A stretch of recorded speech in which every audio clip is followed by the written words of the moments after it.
Haleluya. Puji Tuhan. Mari kita berdiri semua, kita mau ucapkan ini dengan sungguh-sungguh kita imani dan juga kita aminkan. Yuk, 1, 2 ya. Siapa aku adalah apa kata firman Tuhan? Apa yang kupunya adalah apa kata firman Tuhan? Apa yang dapat kulakukan adalah apa kata firman Tuhan? Sekarang aku akan menerima firman Tuhan, pikiranku fokus, hatiku murni menerima, hidupku tidak akan sama lagi, karena aku adalah pemenang di dalam nama Tuhan Yesus Kristus. Amin. Beri kemuliaan bagi Tuhan. Mana suaranya? Yuk, beri kemuliaan bagi Tuhan. Haleluya. Silakan duduk. Keluargaku di dalam Tuhan, kenapa kita harus berteriak pada waktu memuliakan Tuhan? Tembok Yeriko runtuh. Tembok Yeriko Tuhan rubuhkan. Pada saat bangsa Israel, Tuhan suruh mengelilingi tembok itu dengan sorak-sorai. Haleluya. Dan sorak-sorai ini adalah teriakan. Pada saat kita memuliakan nama Tuhan, pada saat dari mimbar dikatakan ayo muliakan Tuhan, kita tepuk tangan, kita berteriak, kita katakan haleluya sekeras-kerasnya sehingga gemetaran iblis-iblis di luar sana. Amin. Haleluya. Puji Tuhan, kita sudah mendengar firman Tuhan minggu lalu dan hari ini adalah seri kedua dari Yudas, dari surat Yudas, ya. Kita akan berseri dan surat Yudas ini ada 4 seri dan minggu lalu adalah seri pertama. Bagi yang belum sempat mendengar firman Tuhan minggu lalu, mungkin karena di luar kota atau seperti apa, bisa untuk melihat kembali rekaman firman Tuhannya di channel YouTube kami, ya. PDTIR Sucipto Lubis, dan supaya kita benar-benar dibangun di dalam Tuhan. Amin. Haleluya. Karena Tuhan bukan hanya soal berkat. Ada karakter di dalam Tuhan, ada ketaatan, ada penyangkalan diri. Dan ini semua kita mau beritakan apa adanya sesuai dengan tuntunan Roh Kudus. Haleluya. Dan saya Sucipto Lubis, gembala di tempat ini, mengucapkan selamat datang kepada kita semua. Dan juga bagi yang baru hadir dalam ibadah di GPDI Pemenang ini, kami ucapkan selamat bergabung bersama-sama di tempat ini. Kita akan dibangun untuk bertumbuh di dalam Kristus. Haleluya. Puji Tuhan. Keluargaku di dalam Tuhan, kita melihat minggu lalu bahwa gereja sedang diserang. Dari luar, penganiayaan itu, penghujatan, penghinaan terhadap Kristus, penghinaan terhadap kita umat Tuhan, begitu nyata sekarang ini. Begitu nyata.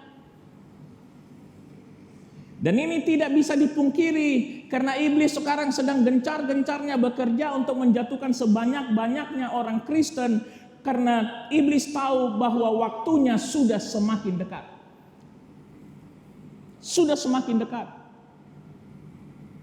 Kita melihat bagaimana di Indonesia kita dipersulit untuk ibadah.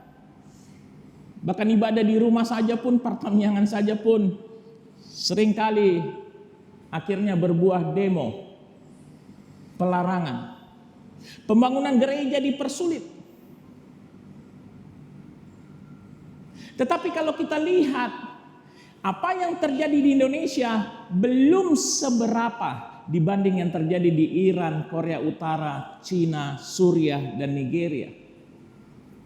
Kalau di Iran, orang Kristen itu benar-benar teraniaya. Karena disisihkan, karena ditangkap, disiksa untuk supaya kembali kepada agama mereka.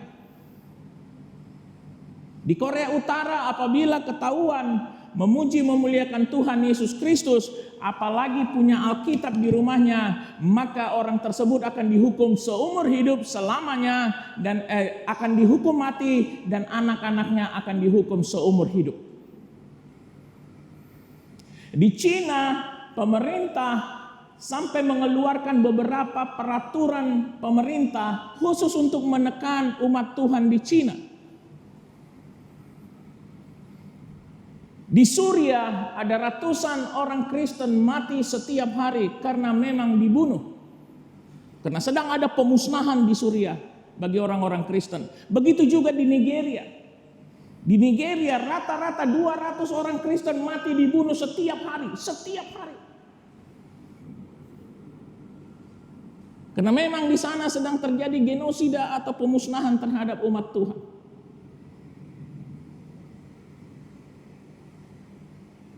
Tetapi kalau kita lihat di dalam surat Yudas, ya, di dalam surat Yudas itu tidak disinggung mengenai serangan iblis dari luar.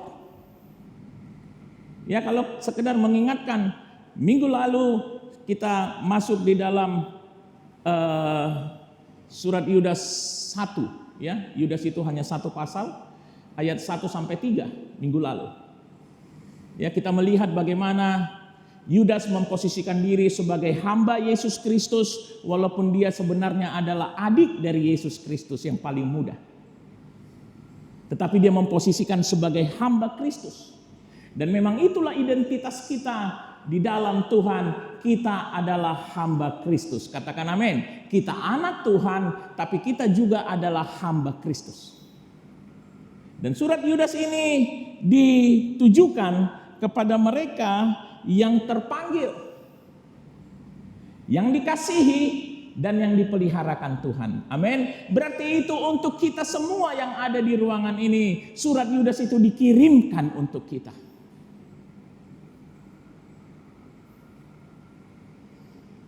Dan Yudas juga berdoa kepada setiap penerima surat ini, rahmat Tuhan, damai sejahtera, dan juga kasih daripada Kristus itu berlimpah dalam hidup kita. Rahmatnya berlimpah dalam hidup kita.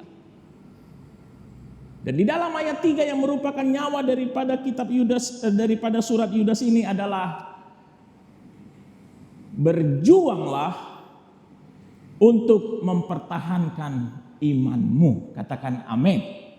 Berjuanglah untuk mempertahankan imanmu. Memang surat Yudas ini sangat jarang dikhotbahkan di gereja-gereja. Karena ini adalah topik yang sangat sulit untuk dikhotbahkan. Tetapi harus kami khotbahkan. Karena itu tuntunan daripada Roh Kudus, kami gak berani lawan. Kenapa ini sangat sulit menjadi topik khotbah? Karena tidak ada berkat. Tidak ada menyinggung berkat. Khotbah yang paling disenangi jemaat sekarang ini apa? 3 cara untuk diberkati Tuhan. Betul gak? 5 cara untuk menikmati pernikahan yang berhasil. Betul gak? 10 cara untuk promosi. Semuanya tentang berkat. 6 cara untuk bangkit dari keterpurukan. Sementara di dalam surat Yudas ini berisi tentang apa yang harus kita hadapi sebagai gereja Tuhan untuk mempertahankan iman kita. Karena kalau kita kehilangan iman kita akan kehilangan keselamatan kita. Kita akan kehilangan hak akan janji firman Tuhan ini. Dan itulah yang sedang dilakukan oleh iblis kepada setiap umat Tuhan.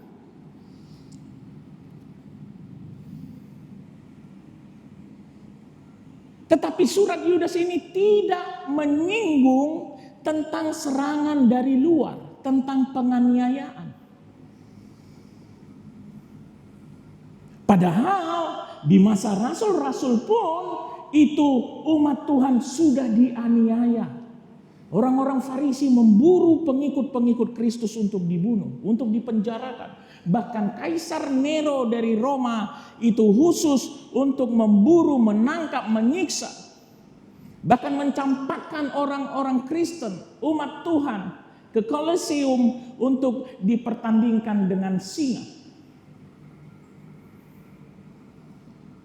Tetapi sejarah sudah membuktikan, dari mulai zaman rasul-rasul dulu sampai sekarang, setiap kali ada penganiayaan dari luar terhadap umat Tuhan semakin kuat dan semakin berkembang. Pertumbuhan Kristen di Iran, di Suriah, di Nigeria, di Korea Utara, di Cina itu jauh lebih tinggi persentasenya dibanding pertumbuhan Kristen di Indonesia.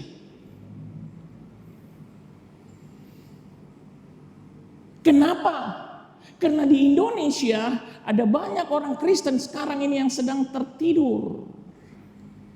Mungkin menunggu dibangunkan dengan aniaya yang lebih dahsyat lagi. Baru bisa bertumbuh.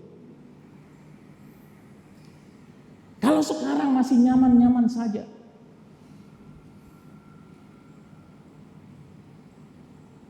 Tetapi ada satu serangan yang paling mematikan yang sekarang sedang digencarkan oleh iblis. Bukan cuma sekarang, tapi pada waktu masa Yudas hidup pun itu sudah digencarkan.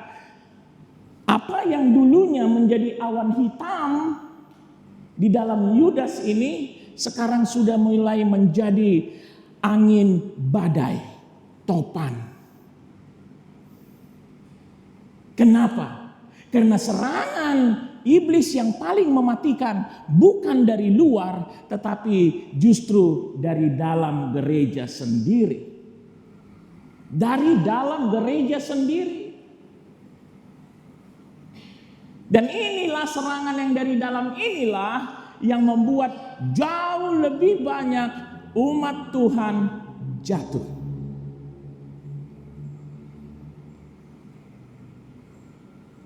Dari apa? Yuk kita lihat di dalam ayat 4.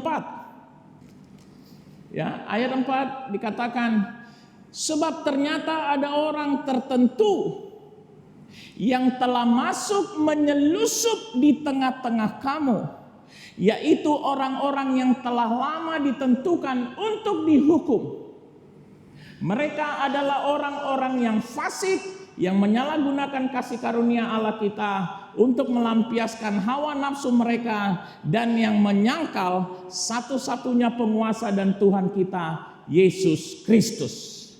Ini seperti kanker di dalam tubuh Kristus. Kita adalah tubuh Kristus. Amin. Amin keluargaku. Kita tubuh Kristus. Kita adalah bagian-bagian dari tubuh Kristus. Dan di tubuh Kristus ini, di gereja Tuhan pada saat ini, sedang ada kanker yang menggerogoti dengan begitu dahsyat. Yaitu apa? Pengajar-pengajar palsu. Yang menyebarkan ajaran-ajaran palsu. Yang tidak sesuai dengan ajaran firman Tuhan yang sebenarnya. Menyangkal Tuhan Yesus Kristus. Tetapi gereja kita, anak-anak Tuhan, itu justru menerima mereka. Membiarkan mereka menyelusup masuk melalui apa? Melalui YouTube, melalui Google, melalui TikTok, melalui Facebook, melalui Instagram. Melalui seminar-seminar. Sekarang lihat orang Kristen belajar firman Tuhan dari mana? Dari Google. Baca Alkitab gak mau. Waktu di ibadah di gereja gak mau dengar firman Tuhan. Tapi di rumah TikTok. Dengar firmannya dari TikTok. Dengar firmannya dari YouTube. Dengar firmannya dari cuplikan-cuplikan di Instagram. Kalau di media sosial, siapapun bisa bicara apapun. Kita tidak tahu kebenarannya. Kita tidak tahu asal-usulnya dia. Kita tidak tahu dia sekolah Alkitab di mana, kita tidak tahu dia mendapatkan pengetahuan dari firman itu seperti apa, tidak tahu. Tapi banyak orang mendengar. Banyak orang mendengar. Membiarkan pengajar-pengajar palsu ini masuk menyelusup di tengah-tengah gereja Tuhan. Mereka adalah orang-orang yang telah ditetapkan untuk dihukum. Mereka mengajar dengan ajaran-ajaran palsu untuk menyalahgunakan kasih karunia Allah, untuk melampiaskan hawa nafsu mereka, untuk mencari bintang biru, untuk mencari monetisasi, untuk mencari uang.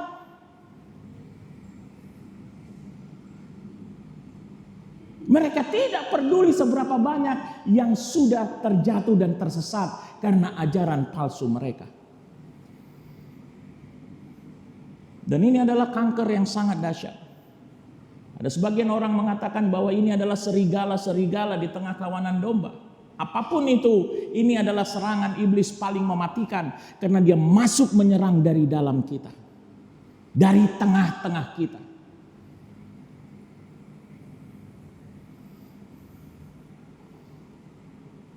Ada beberapa pengajaran palsu, pengajaran sesat.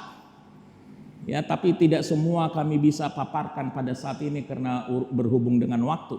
Tapi hari ini saya akan paparkan 2 dari sekian banyak itu. Nanti di kesempatan-kesempatan berikutnya kita akan buka lagi sebagian demi sebagian sampai kita mengerti apa yang kita harus hindarkan, apa yang harus kita ikuti. Haleluya. Dan hari ini saya mau membahas 2 dari pengajaran palsu ini yang tidak sesuai dengan firman Tuhan ini, yang dapat menjatuhkan, bukan hanya menjatuhkan, tapi sudah banyak menjatuhkan umat Tuhan. Hal yang pertama adalah pengajaran palsu tentang perpuluhan. Loh, kok perpuluhan? Iya. Nanti kita akan lihat bagaimana ini ternyata serangan yang mematikan dari iblis untuk gereja Tuhan. Ada banyak sekarang pengajaran palsu di media sosial yang menolak perpuluhan. Ada yang berkata perpuluhan tidak berlaku lagi, tapi nggak bisa tunjukin ayat. Yang bisa ditunjukin adalah memberi harus sukarela. Perpuluhan bukan pemberian, itu kewajiban, beda.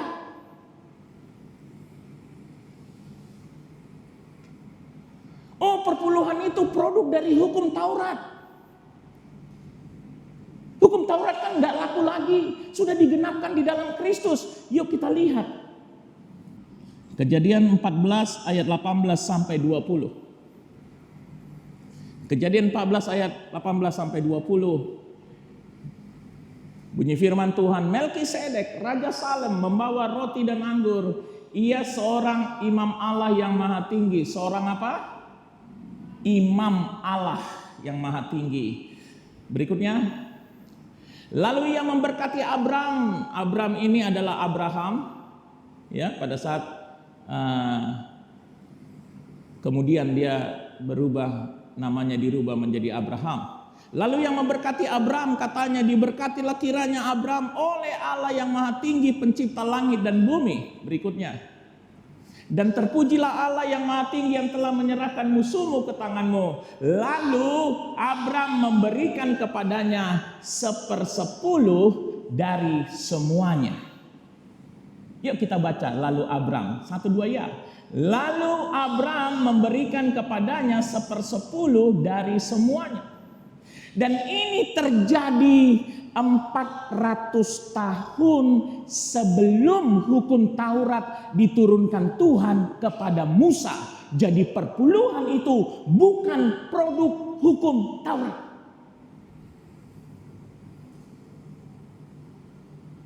Firman mengatakan apa yang dijalani oleh Abraham, apa yang diberikan, apa yang diperintahkan Tuhan kepada Abraham, itu adalah produk janji. Tetapi hukum Taurat diturunkan Tuhan kepada Musa itu karena terjadi banyak pelanggaran. Makanya Tuhan menurunkan hukum Taurat. Tetapi perpuluhan itu sudah ada 430 tahun sebelum hukum Taurat diturunkan Tuhan kepada Musa.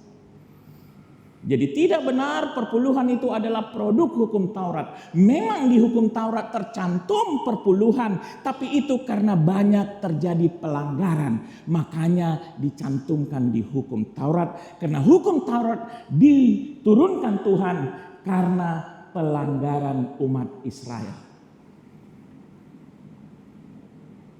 Haleluya. Kemudian kita lihat di dalam Kejadian 28 ayat 20 sampai 22. Ini juga terjadi sekitar 300 tahun, hampir 300 tahun sebelum hukum Taurat diturunkan Tuhan kepada Musa. Ya, Kejadian 28 ayat 20 sampai 22. Lalu bernazarlah Yakub. Siapa yang bernazar? Yakub. Jika Allah akan menyertai dan akan melindungi aku di jalan yang kutempuh ini, memberikan kepadaku roti untuk dimakan dan pakaian untuk dipakai, sehingga aku selamat kembali ke rumah ayahku, maka Tuhan akan menjadi Allahku. Tuhan akan menjadi Allah Yakub.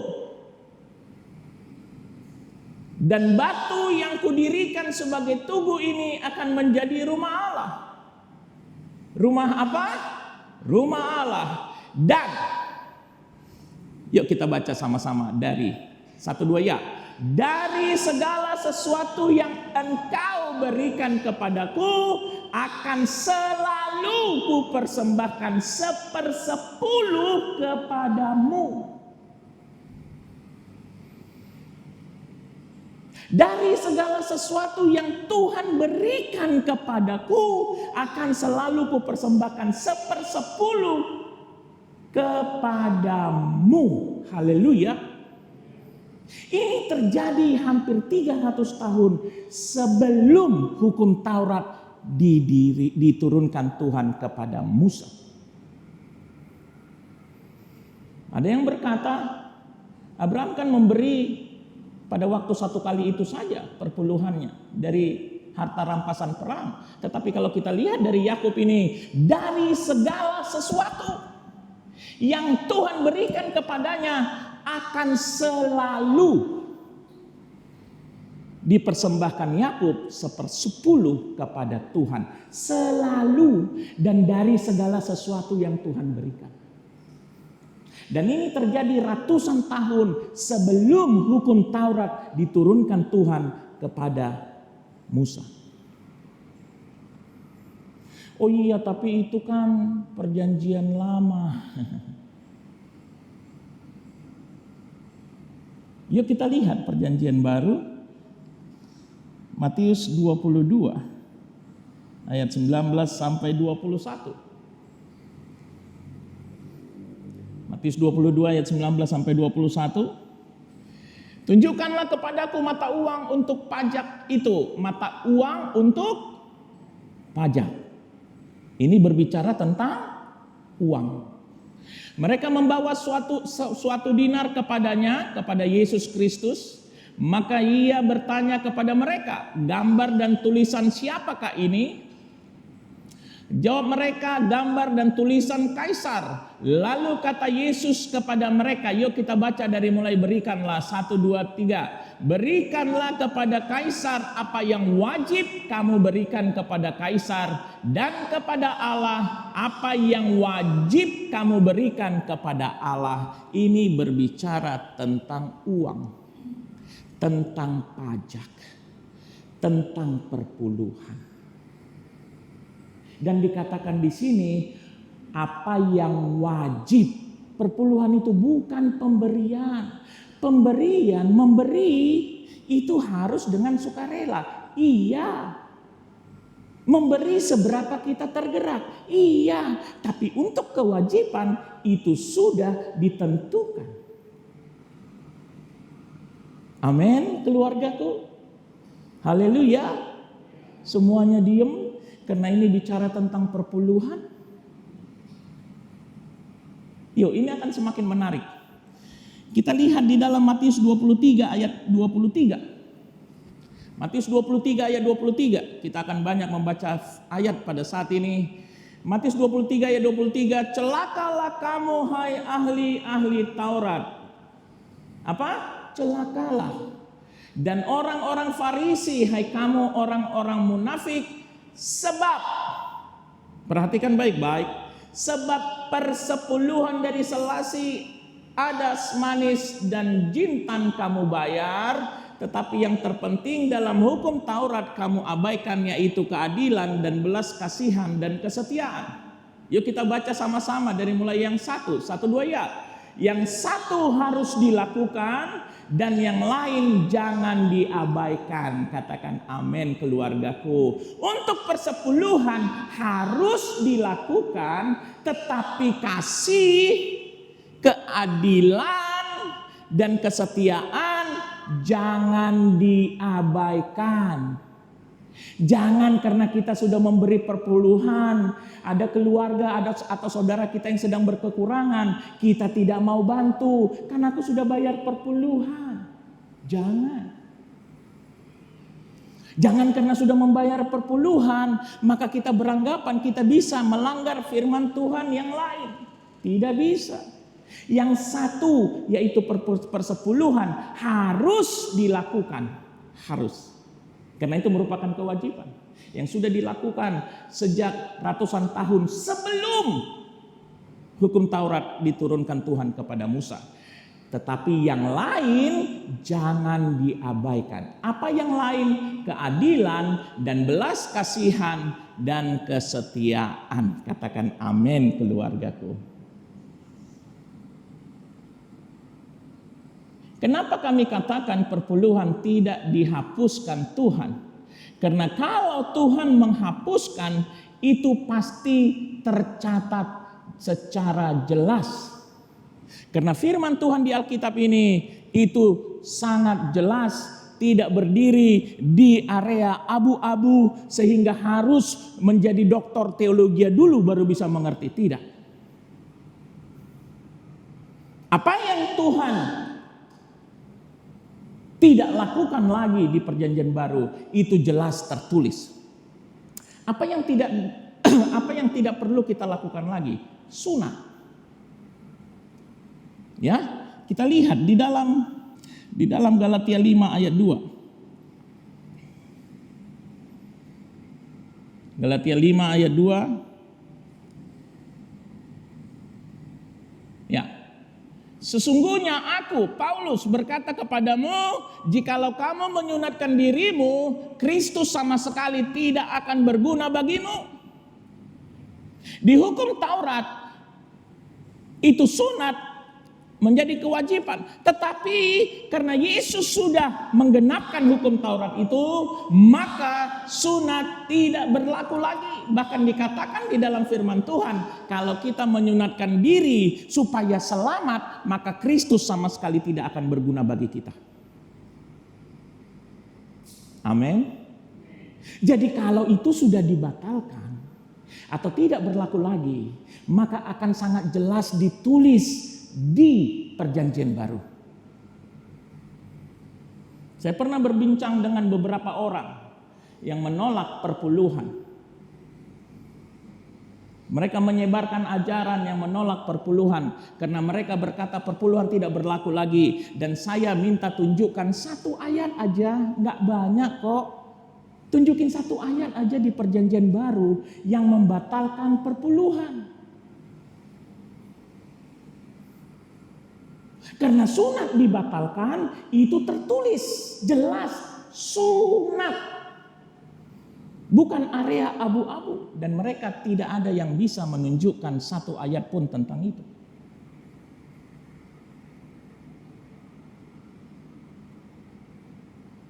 Sehingga tidaklah benar bahwa perpuluhan itu tidak berlaku lagi. Jadi kalau ada di antara orang-orang di luar sana mengatakan perpuluhan tidak berlaku lagi, minta saja dia tunjukkan satu ayat saja di mana tertulis di Perjanjian Baru bahwa Yesus ataupun rasul-rasul meniadakan perpuluhan. Sunat ditiadakan, ditulis jelas. Karena masakan yang ada kemudian ditiadakan, tidak ditulis jelas. Ini akan menuntun banyak umat Tuhan menuju kesalahan. Itu kenapa di dalam Perjanjian Baru apa-apa yang sudah tidak perlu lagi dilakukan karena sudah digenapkan Kristus di dalam hukum Taurat itu ditulis dengan benar. Dan kita sudah melihat tadi bahkan Yesus, apa yang milik kaisar wajib berikan kepada kaisar. Apa yang wajib kita berikan kepada Tuhan wajib kita berikan kepada Tuhan. Bahkan Yesus mengatakan perpuluhan itu harus, tetapi jangan abaikan keadilan, kasih, dan kesetiaan. Amin. Haleluya.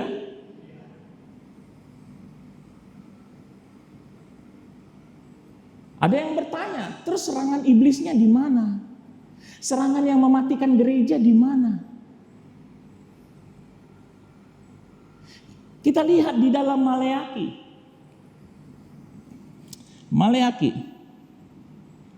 Maleaki 3 ayatnya yang ke-10.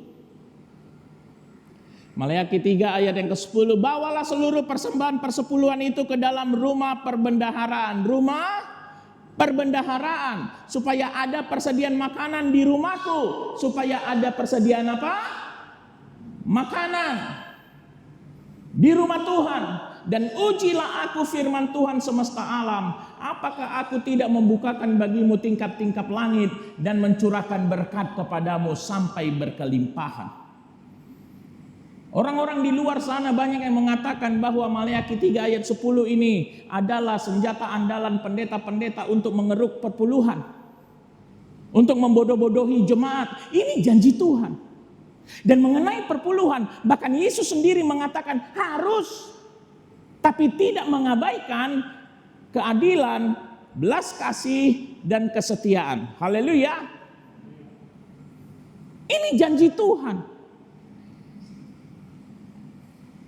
Supaya ada tolong yang sound system bisa dinormalkan dulu. Supaya ada persediaan makanan di rumah Tuhan. Kenapa? Karena imam-imam di rumah Tuhan itu sebenarnya Tuhan wajibkan full time. Full apa? Full time. Enggak sambilan kerja, enggak sambilan bisnis lain, enggak sambilan usaha lain. Hanya untuk menghidupi dirinya sendiri. Nanti kami akan tunjukkan ayatnya. Ya tapi kan Ayub kan sambil usaha. Ayub bukan imam. Jangan salah, Ayub bukan imam. Tapi kan Abraham juga kan punya usaha. Abraham bukan imam. Pada waktu Abraham hidup, kita sudah lihat tadi, imam Allah yang maha tinggi adalah Melkisedek, bukan Abraham. Imam di rumah Tuhan itu wajib full time, tidak boleh mengerjakan usaha yang lain, tidak boleh sambil kerja, tidak boleh sambil buru, tidak boleh sambil menggojek, tidak boleh, murni khusus mengurusi rumah Tuhan, mengurusi jemaat Tuhan yang Tuhan percayakan untuk digembalakan. Haleluya. Tetapi gembala itu kan manusia. Gembalamu butuh makan enggak? Butuh? Bukan karena saya gembala terus saya jadinya enggak butuh makan. Bukan karena saya gembala akhirnya saya tidak perlu lagi menyekolahkan anak saya.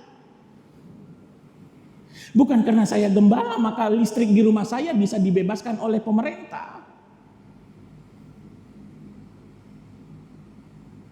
Persepuluhan kita bawa ke rumah Tuhan, ke rumah perbendaharaan, supaya ada persediaan makanan di rumah Tuhan, sehingga gembalamu bisa full time melayani pekerjaan Tuhan di gereja ini. Sehingga gembalamu punya banyak waktu untuk berdoa untukmu, untuk memperhatikan, untuk menjaga jiwa, untuk membangun hidup di dalam Tuhan, untuk mengurusi kehidupan rohani jemaat. Karena kalau sambil kerja, sambil jadi gembala, contoh sambil guru, apalagi waktu musim ujian ya. Banyakan guru habis waktunya sampai pagi pun, dari malam sampai subuh dia meriksa ujian, betul nggak? Memponten. Terus kapan lagi untuk mendoakan jemaat? Kapan lagi untuk mempersiapkan firman? Gembala tugasnya bukan hanya berkhotbah kok. Kapan lagi untuk memperhatikan kehidupan setiap jemaat Tuhan? Mana yang harus ditegur, mana yang harus diteguhkan, mana yang harus dikuatkan, mana yang harus dibangun. Nggak punya waktu lagi. Nggak punya waktu lagi. Dan inilah yang dituju oleh iblis. Kami pernah berbincang dengan seorang gembala. Dulu dia full time. Sekarang dia gembala sambil menggojek. Jadi driver online sepeda motor. Lantas kami tanya, dia katakan apa? Waduh Pak Cipto, sekarang susah. Jemaat sudah terpengaruh dengan media sosial. Sehingga gak ada lagi yang bayar perpuluhan. Dulu cukup untuk hidup kami, sekarang gak cukup. Sementara anakku harus sekolah. Sementara kami harus makan. Akhirnya dia menggembalakan sambil driver online. Kapan lagi dia berdoa untuk jemaat? Kapan lagi dia punya waktu membangun jemaat untuk hidup bertumbuh ke arah Kristus dan hidup di dalam takut akan Tuhan? Kapan lagi dia mempersiapkan firman Tuhan, menjalin hubungan dengan Tuhan terlebih dahulu supaya apa isi hati Tuhan yang ingin disampaikanlah yang disampaikan. Tidak heran banyak pendeta sekarang memberikan makanan basi kepada jemaat. Karena gak sempat mempersiapkan makanan baru yang sehat untuk jemaat. Karena dia harus sambil bekerja. Kenapa? Karena dia harus menghidupi keluarganya. Dia harus sekolahkan anaknya. Sementara jemaat sudah terpengaruh oleh ajaran palsu untuk tidak bayar perpuluhan. Dan kalau sudah seperti itu, maka jemaat Tuhan di gereja-gereja akan lemah, akan dengan gampang dijatuhkan oleh iblis. Karena tidak ada lagi yang memperhatikan, tidak ada lagi yang mendoakan, tidak ada lagi yang memberi makanan sehat. Di sisi lain gembala juga akan jatuh dari Tuhan karena mempersiapkan firman Tuhan seadanya, tidak terhubung lagi dengan Tuhan, dan akhirnya gereja rubuh. Sekarang ini banyak omongan. Gembala khotbahnya tentang uang. Kalau kita jujur, apakah khotbah saya tentang uang? Tidak. Perpuluhan kami harus khotbahkan apapun risikonya. Karena itu memang kalau tidak dilakukan oleh jemaat Tuhan, maka jemaat Tuhan bersalah di hadapan Tuhan dan itu menutup tingkap berkat bagi jemaat Tuhan tersebut. Tapi kalau sudah kami beritakan dan ada jemaat yang tetap berkeras untuk tidak memberikan perpuluhan, tanggung jawabnya bukan di kami lagi. Haleluya. Tanggung jawabnya sudah masing-masing kepada Tuhan. Dan kami mau katakan, keluargaku di dalam Tuhan, saya tidak akan memaksa supaya semua membayar perpuluhan. Enggak, itu bukan tugas saya. Tugas saya memberitakan. Kalau ikut, puji Tuhan, haleluya. Kalau enggak ikut, puji Tuhan, haleluya. Karena tugas saya sudah saya kerjakan. Haleluya. Dan kemudian di dalam 1 Korintus 9 ayat 10 sampai 14. 1 Korintus 9 ayat 10 sampai ke 14 saya akan bacakan. Atau kitakah yang ia maksudkan? Ya, untuk kitalah hal ini ditulis, yaitu dengar baik-baik. Pembajak harus membajak dalam pengharapan dan pengirik harus mengirik dalam pengharapan untuk memperoleh bagiannya. Untuk memperoleh apa? Bagiannya. Jadi kami telah menaburkan benih rohani bagi kamu, berlebih-lebihankah kalau kami menuai hasil duniawi daripada kamu? Kalau orang lain mempunyai hak untuk mengharapkan hal itu daripada kamu, bukankah kami mempunyai hak yang lebih besar? Tetapi kami tidak mempergunakan hak itu. Sebaliknya, kami menanggung segala sesuatu supaya jangan kami mengadakan rintangan bagi pemberitaan Injil Kristus. Perhatikan baik-baik ayat 13. Tidak tahukah kamu bahwa mereka yang melayani dalam tempat kudus, yaitu imam-imam, mendapat penghidupannya dari tempat kudus itu, dan bahwa mereka yang melayani mezbah, yaitu imam, mendapat bahagian mereka dari mezbah itu. Demikian pula Tuhan telah menetapkan mereka. Yuk kita baca 1-2 ya. Yang memberitakan Injil harus hidup dari pemberitaan Injil itu. Jadi kalau saya mau jujur saja, keluargaku di dalam Tuhan, supaya saya jangan salah. Saya tidak mau bersalah di hadapan Tuhan. Karena setiap jiwa di tempat ini harus kami pertanggungjawabkan kepada Tuhan. Kalau kami hanya mengejar uang dan kekayaan, kami tidak akan meninggalkan bisnis kami, dan istri saya tidak akan meninggalkan praktek dokter giginya. Karena bisnis dan praktek dokter gigi istri saya itu bicara uang semua.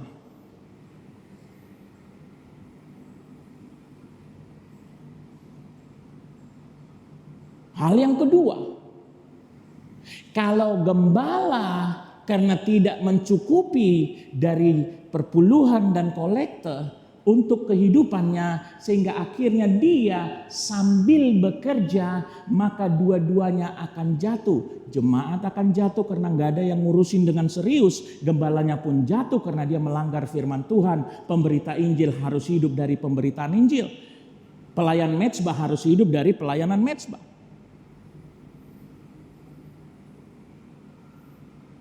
Di sini ada yang guru? Oh ada ya, udah Felix dosen ya? Betul ya? Mau nggak ngajar di No Mensen tapi nggak digaji? Jujur, mau nggak? Kenapa nggak mau? Karena hidupnya dari mana? Hidupnya dari mana?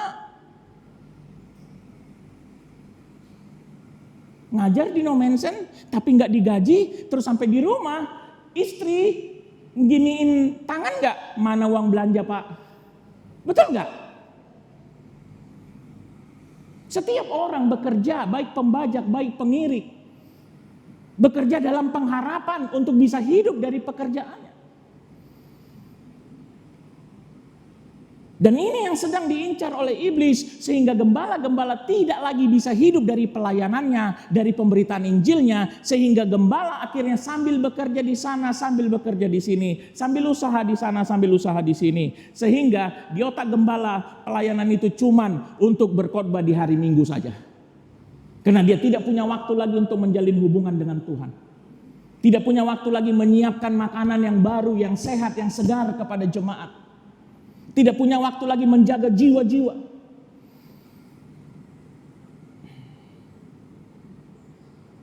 Ini yang sedang dituju oleh iblis. Melalui para pengajar-pengajar palsu yang sebenarnya diizinkan oleh umat Tuhan untuk menyelusup masuk melalui media sosial.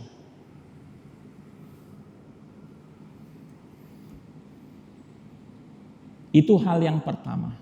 Bagi saya tidak akan memaksa siapapun. Sekali lagi tolong dipahami, Saya tidak akan memaksa siapapun untuk membayar perpuluhan, karena firman berkata kita melakukan firman Tuhan itu harus dengan tulus ikhlas. Katakan amin. Beribadalah dengan tulus ikhlas dan setia, itu kata firman Tuhan. Tulus ikhlas, jadi karena kesadaran dengan tulus ikhlaslah.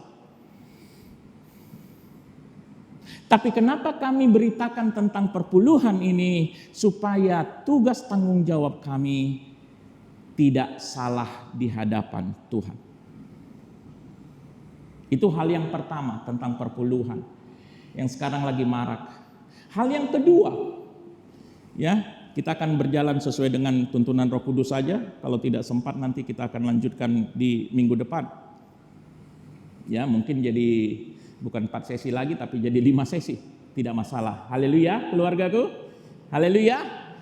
Hal yang kedua yang kami mau buka kepada kita semua, keluargaku di dalam Tuhan pada saat ini adalah tentang penggembalaan.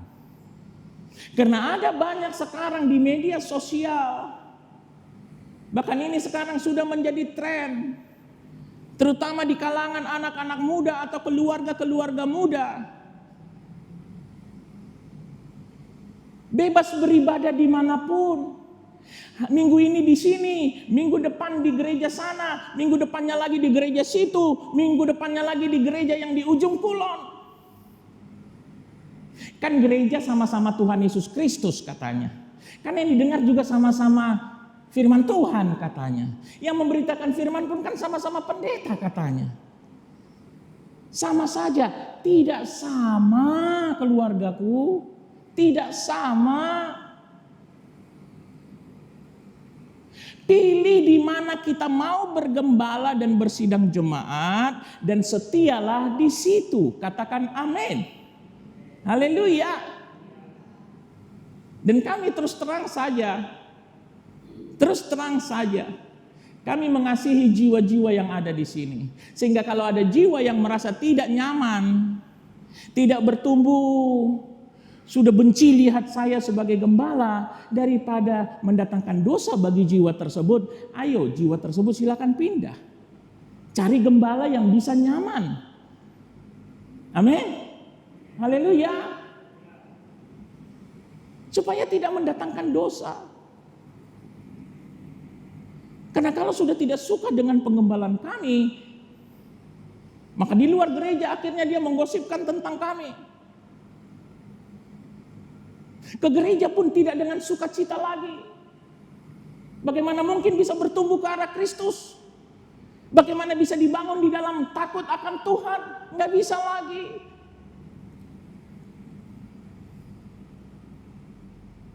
Untuk kami tidak masalah.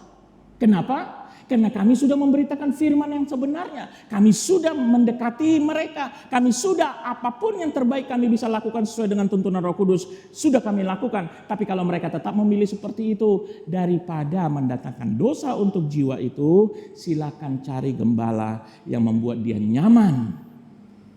Yang membuat dia bertumbuh di dalam Kristus. Yang membuat dia bisa terbangun di dalam takut akan Tuhan. Karena kami mengasihi setiap jiwa di tempat ini. Haleluya. Gembala itu bukan hanya di perjanjian baru, bukan hanya baru sekarang-sekarang ini saja. Gembala itu sudah ada di zaman perjanjian lama. Di dalam Yeremia 23 ayat 4. Aku akan mengangkat atas mereka gembala-gembala. Mengangkat apa? Gembala-gembala yang akan menggembalakan mereka sehingga mereka tidak takut lagi, tidak terkejut dan tidak hilang seekor pun. Demikianlah firman Tuhan. Jadi dari sejak perjanjian lama pun Tuhan sudah mengangkat gembala-gembala, berarti lebih dari satu orang atas umat Israel. Karena umat Israel ini begitu besar sehingga tidak cukup hanya satu gembala. Ada yang berkata, kan Tuhan Yesus Kristus gembalaku. Iya, Tuhan Yesus Kristus adalah gembala kita yang agung. Tetapi Tuhan juga mengangkat gembala-gembala. Di Perjanjian Baru juga dikatakan bahwa Tuhan selain mengangkat nabi, rasul, pengajar, Tuhan juga mengangkat gembala. Untuk apa? Untuk menggembalakan, untuk menjaga jiwa-jiwa dari jemaat Tuhan. Bukan untuk memperkaya diri. Kalau ada gembala yang ingin memperkaya diri, saya juga bingung caranya gimana memperkaya diri dari jemaat. Bingung saya. Kalau mau memperkaya diri, bisnislah. Berdaganglah. Jangan jadi gembala. Karena kalau ada gembala ingin memperkaya diri, akhirnya dia akan jatuh ke dalam banyak-banyak dosa. Dan kemudian di dalam Ibrani 13 ayat 17, di sini kita bisa melihat apa tugas utama seorang gembala. Ibrani 13 ayat 17. Yuk kita baca sama-sama yuk. Taatilah pemimpin-pemimpinmu dan tunduklah kepada mereka, sebab mereka berjaga-jaga atas jiwamu sebagai orang-orang yang harus bertanggung jawab atasnya.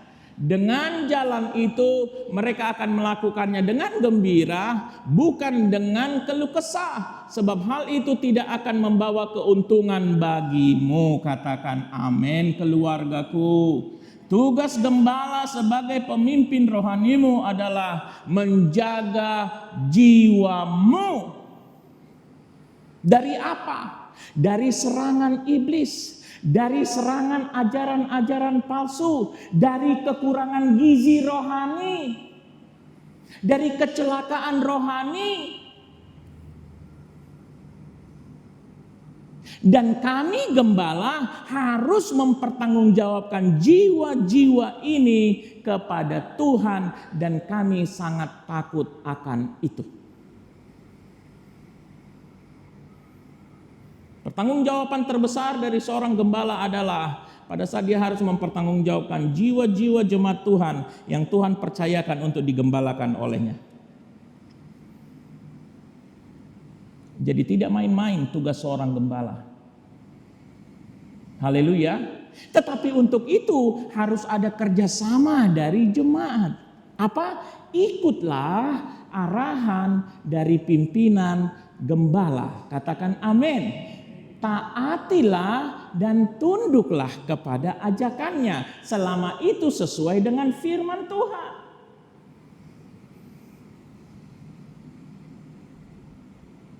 Kalau misalnya saya suruh udah Felix untuk korupsi, jangan diikuti, tinggalkan saya. Karena itu berarti bukan ajaran firman Tuhan. Tetapi selama itu berdasarkan firman Tuhan, ikutilah. Saya mau katakan, ikutilah kami gembalamu untuk sama-sama kita mengikut Kristus. Haleluya. Ikutilah kami gembalamu untuk supaya kita bertumbuh ke arah Kristus. Ikutilah kami gembalamu untuk sama-sama kita membangun diri di dalam takut akan Tuhan. Dan kalau ada ketaatan dan ketundukan dari jemaat, maka kami bisa melakukan tugas kami ini untuk berjaga-jaga akan jiwamu dengan gembira, dengan sukacita. Katakan amin. Karena kalau ada yang memutuskan untuk tidak tunduk kepada gembala, maka si gembala akan terlepas tanggung jawabnya untuk menjaga jiwa tersebut.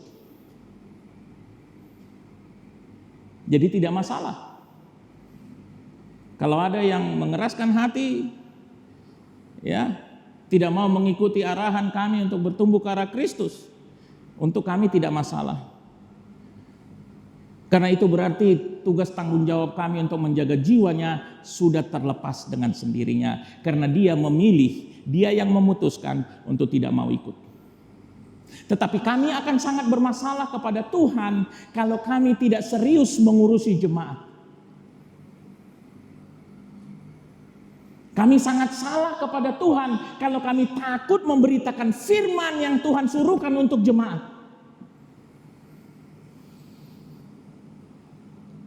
Di tempat ini kami akan beritakan firman apa adanya, sesuai dengan tuntunan Roh Kudus, apapun resikonya.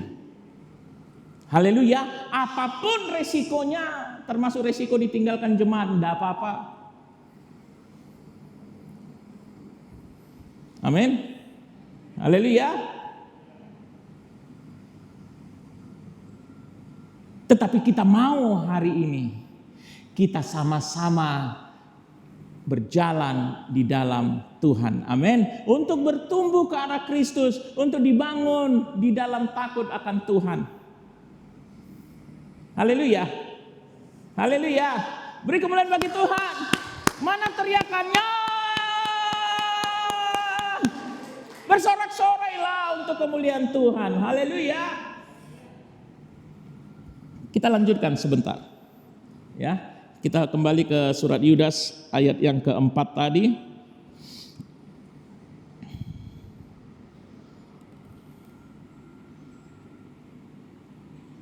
Ya, kita ayat yang kelima.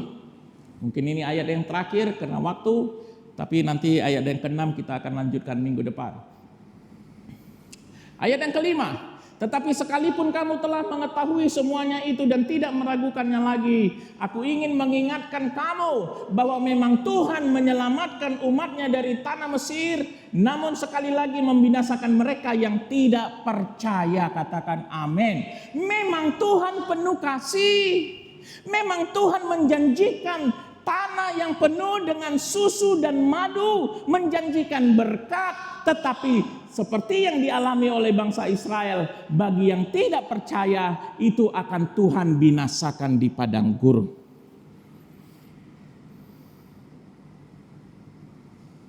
Dan inilah yang sedang dituju oleh iblis untuk merusak gereja dengan menanamkan pengajar-pengajar palsu di tengah-tengah kita.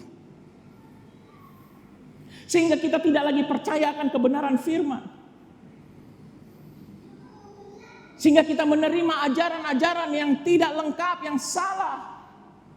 Sehingga kita akhirnya dibinasakan oleh Tuhan. Sama seperti Tuhan membinasakan bangsa Israel yang keluar dari Mesir di padang gurun. Karena tidak percaya, karena bersungut-sungut, karena membandingkan lebih baik kami kembali ke Mesir daripada kami menderita seperti ini. Kalau kita lihat sekarang khotbah-khotbah di gereja, khotbah-khotbah di seminar-seminar, mereka membicarakan berkat, tapi mereka tidak pernah membicarakan karakter Kristus. Makanya banyak orang Kristen yang tidak punya karakter Kristus lagi. Mereka membicarakan keberhasilan, tapi mereka tidak pernah berbicara tentang takut akan Allah. Itu kenapa banyak orang Kristen sekarang menyalahgunakan harta yang Tuhan berikan sebenarnya. Untuk kemabukan, untuk perzinahan.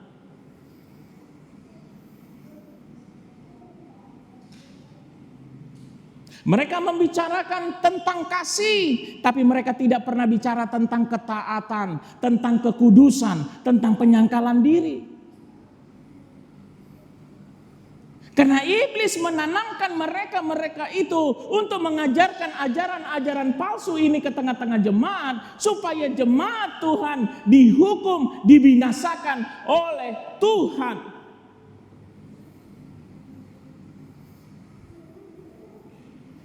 Dan itu kenapa surat Yudas ini terasa jauh sangat lebih penting sekarang ini. Karena kita sudah melihat begitu banyak ajaran-ajaran sesat, ajaran-ajaran palsu dari pengajar-pengajar palsu. Baik di media sosial, baik di seminar-seminar.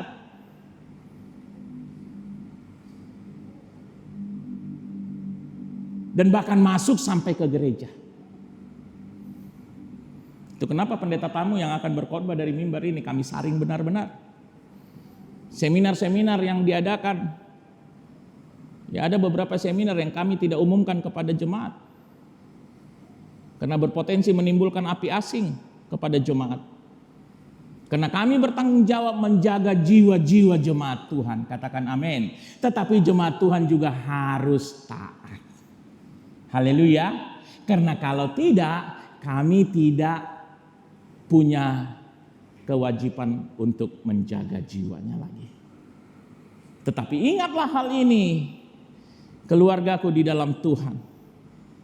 Pengajar-pengajar palsu itu menjanjikan tanah yang penuh susu dan madu, tetapi akhirnya menuntun engkau ke padang gurun yang untuk dibinasakan Tuhan. Karena itulah tujuan daripada si iblis.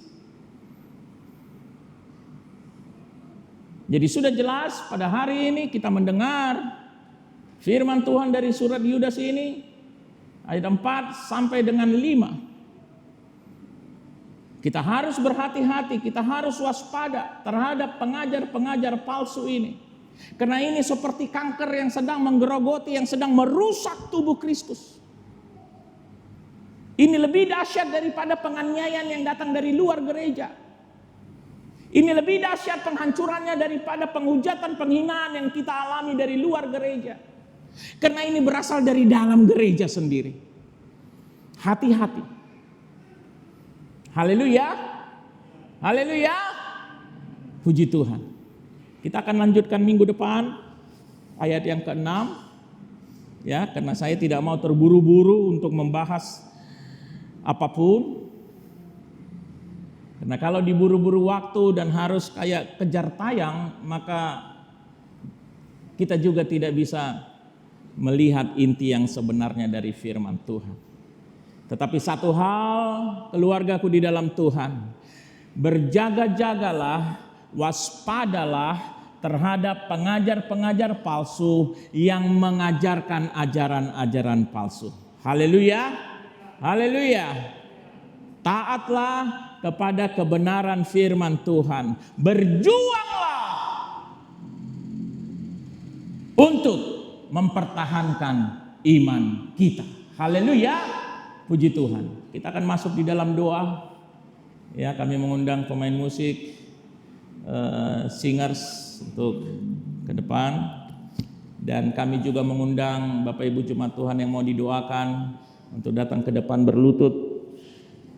Ya, kami hamba Tuhan akan mendoakanmu dan tangan Tuhan akan menggantikan tangan kami hamba-hambanya. Mari kita berdiri semua.